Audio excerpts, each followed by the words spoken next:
ಅದೇ ರೀತಿ ವೇದಿಕೆಯಲ್ಲಿ ಮಾನ್ಯ ಅಭಿವೃದ್ಧಿ ಮತ್ತು ನಗರ ಯೋಜನೆ ಸಚಿವರು ಹಾಗೂ ಮಾನ್ಯ ಪೌರಾಡಳಿತ ಮತ್ತು ಸಚಿವರು ಹಾಗೂ ಎಲ್ಲ ಗಣ್ಯರು ಕೂಡ ಜ್ಯೋತಿ ಬೆಳಗುವ ಮೂಲಕ ಇವತ್ತಿನ ಈ ಕಾರ್ಯಕ್ರಮಕ್ಕೆ ಚಾಲನೆಯನ್ನು ನೀಡ್ತಾ ಇದ್ದಾರೆ.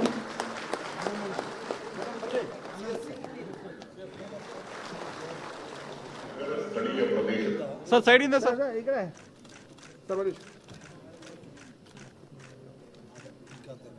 ಕರ್ನಾಟಕ ರಾಜ್ಯದ ನಗರ ಸ್ಥಳೀಯ ಪ್ರದೇಶಗಳನ್ನು ಈ ಆಸ್ತಿ ಪತ್ರಾಂಶದಲ್ಲಿ ಪ್ರಕಟಿಸಲಾಗುತ್ತಿದೆ.